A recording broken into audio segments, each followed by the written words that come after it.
आज हम वर्कशीट 9 यौगिक और मिश्रण के बारे में पढ़ेंगे। इससे पहले हमने तत्व के बारे में पढ़ा था और उसी में थोड़ा यौगिक के बारे में भी हमने समझाया था।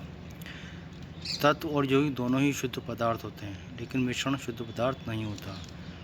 यौगिक वह शुद्ध पदार्थ होते हैं जिनका निर्माण दो या दो से अधिक तत्वों के एक निश्चित अनुपात में रासायनिक संयोग से होता है। अतः हम ये कह सकते हैं कि यौगिक वह शुद्ध पदार्थ है जो दो या दो से अधिक तत्वों से मिलकर बना होता है, जिसमें तत्वों का एक निश्चित अनुपात होता है। जैसे हम बात करें नमक, ग्लूकोज, जल इत्यादि।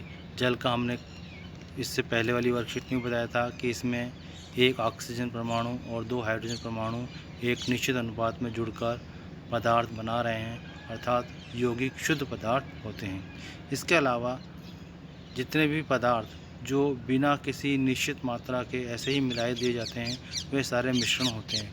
अर्थात हम ये कह सकते हैं कि जब भी दो पदार्थ किसी भी अनुपात में मिला दिए जाएं तो वो मिश्रण होते हैं, और मिश्रणों में रासायनिक संयोजन नहीं होता। अर्थात मिश्रण के पदार्थों में रासायनिक संयोजन नहीं होता, वे केवल मिले हुए होते हैं, लेकिन वास्तव में उनमें तत्वों का संयोजन नहीं होता।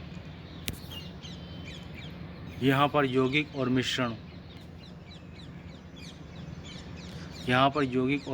को विभिन्न बिंदुओं के माध्यम से समझाया गया है। यौगिक की हम बात करें, पहला, इनका निर्माण हमेशा रासायनिक अभिक्रियाओं के द्वारा होता है। तात्पर्य यह है कि जब भी दो या दो से अधिक तत्व रासायनिक संयोजन करेंगे तभी यौगिक का निर्माण होता है। दूसरा, ये शुद्ध पदार्थ होते हैं।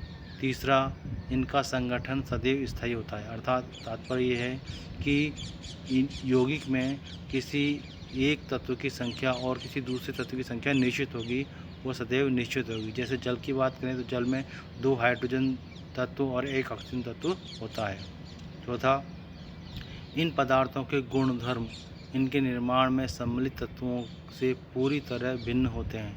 यानी जो नए पदार्थ या यौगिक बनते हैं, उन यौगिकों में जो गुणधर्म होते हैं वो तत्वों के अलग होते हैं। पांचवा, यौगिक हमेशा एक निश्चित ताप पर द्रव या वाष्प अर्थात गैस में बदलते हैं। जो यौगिक होते हैं वो एक निश्चित तापमान के बाद ही द्रव या गैस अवस्था में बदलते हैं। नेक्स्ट पॉइंट, इसके घटकों को केवल रासायनिक प्रतिक्रिया द्वारा ही अलग किया जा सकता है। यानी किसी यौगिक को आसानी से तोड़ा नहीं जा सकता, उसे केवल रासायनिक अभिक्रिया के द्वारा ही तोड़ा जा सकता है, जैसे विद्युत अपघटन की प्रक्रिया। इसके उदाहरण देखें, जल, नमक, कॉपर सल्फेट, कार्बन डाइऑक्साइड और मीथेन आदि बहुत सारे यौगिक हैं। मिश्रण की बात करें, इनके निर्माण में कोई भी रासायनिक अभिक्रिया सम्मिलित नहीं होती। अर्थात ये रासायनिक अभिक्रियाओं के संयोजन से नहीं बनते। जैसे हम लकड़ी के बुरादे को नमक के साथ मिला दें या लोहे के बुरादे को लकड़ी के साथ मिला दें तो ये मिश्रण कहलाता है। दूसरा, किन्हीं भी दो या दो से अधिक पदार्थों को किसी भी अनुपात में मिलाने से मिश्रण बनता है। हमने बता दिया आपको, जब भी कोई भी दो पदार्थ किसी भी अनुपात में मिला दिए जाए तो मिश्रण बनता है। तीसरा, यह अशुद्ध पदार्थ है क्योंकि इसमें वास्तव में पदार्थ नहीं मिलते हैं और दोनों अपने अपने गुण अलग अलग प्रदर्शित भी करते हैं। नेक्स्ट पॉइंट, मिश्रण का संगठन परिवर्तनीय होता है। यानी मिश्रण का संगठन परिवर्तनीय होता है, तात्पर्य यह है कि इसमें तत्वों की संख्या कम ज़्यादा हो सकती है, अर्थात यौगिकों की संख्या भी कम ज़्यादा हो सकती है। यानी यौगिक जो पदार्थ के रूप में इसमें मिले हुए हैं। नेक्स्ट पॉइंट, मिश्रण समांगी विषमांगी दोनों प्रकार के हो सकते हैं, जैसे दूध और हवा या पानी का विलयन जिसमें नमक घुला हो या शक्कर घुली हो, ये सारे मिश्रण कहलाते हैं।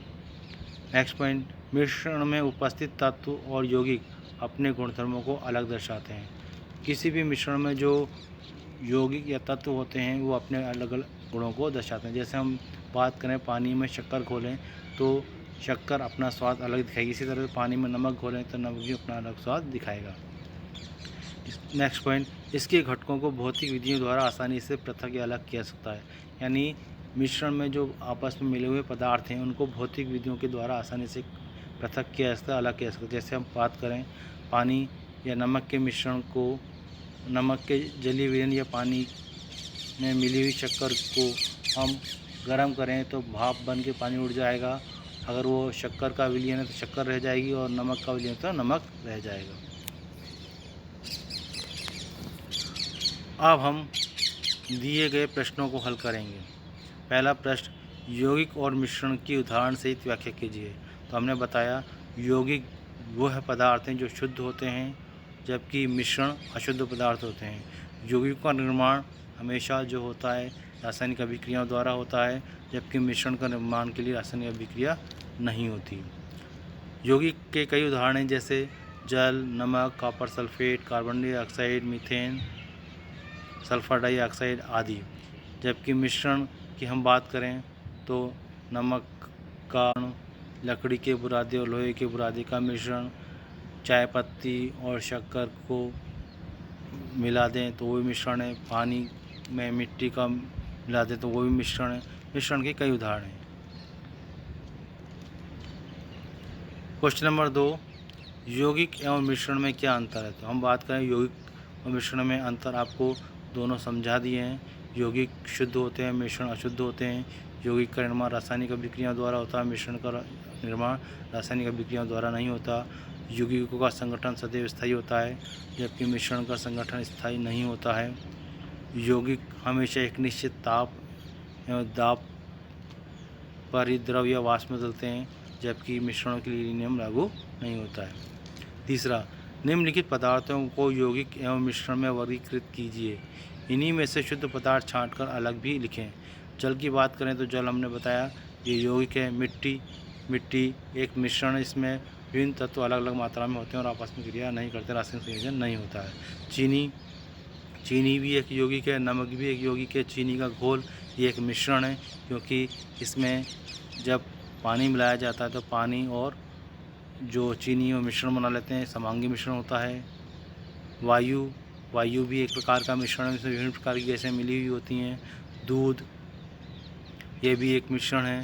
कार्बन डाइऑक्साइड एक यौगिक है। हाइड्रोक्लोरिक अम्ल एक यौगिक है और ईंट ये भी एक मिश्रण है। इस प्रकार हमने आज 9th की इस वर्कशीट का हल किया। इसमें अगर आपको कोई समझ में नहीं आया हो तो आप पूछ सकते हैं। पढ़ाई जारी रखें, मेहनत करते रहें, आप भी सफल होंगे।